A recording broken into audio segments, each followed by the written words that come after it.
आज बात करते हैं एक गुरु और उनके शिष्यों के बीच के उस गहरे रिश्ते की। ये कहानी सिर्फ किताबी पढ़ाई की नहीं है, बल्कि ये कहानी है सच्ची सीख की, जीवन में महारत हासिल करने के रास्ते की।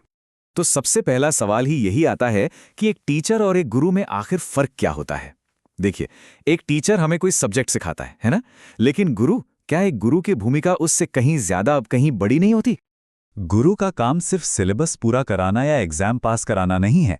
उनका काम तो जीवन के हर उतार चढ़ाव के लिए हमें तैयार करना है। मतलब वो जो हमें सच में अंधकार से प्रकाश की ओर ले जाए। तो सवाल यह है कि गुरु ये सब करता कैसे है? ये कोई जादू नहीं है जो एक दिन में हो जाए। नहीं, इसके पीछे एक बहुत सोची समझी एक गहरी रणनीति होती है। और यहाँ हम बात कर रहे हैं आदित्य सर की। वो सिर्फ एक शिक्षक नहीं है, बल्कि अपने विषय के यानी एग्रीकल्चर के एक सच्चे विशेषज्ञ हैं।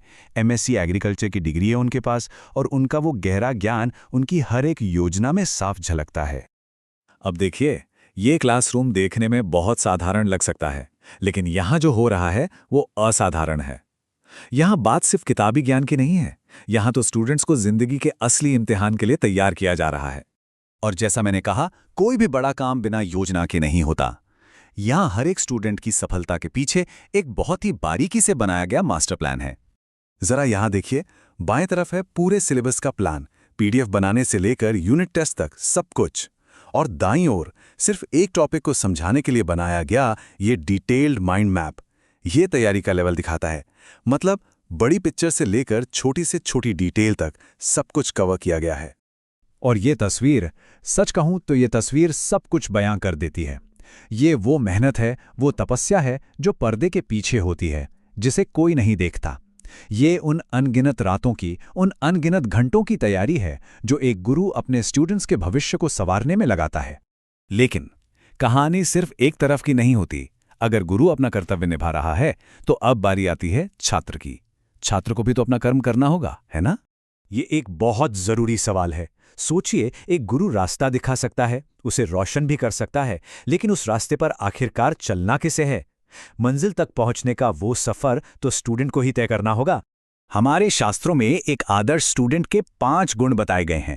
पहला, काक चेष्टा यानी कौवे जैसी लगातार कोशिश। दूसरा, बको ध्यानम, बगुले जैसा फोकस। तीसरा, श्वान निद्रा, मतलब कुत्ते जैसी हल्की और सतर्क नींद। चौथा, अल्पाहारी यानी जरूरत के हिसाब से खाना। और पांचवां, गृह त्यागी, मतलब सीखने के लिए घर के आराम को भी छोड़ देना। ये बिल्कुल वैसा ही है जैसे शतरंज में एक छोटा सा प्यादा सही रास्ते पर चलकर सबसे ताकतवर वजीर बन जाता है। ठीक उसी तरह जब कोई स्टूडेंट इन गुणों को अपनाता है तो वो अपनी असली क्षमता को अनलॉक कर देता है।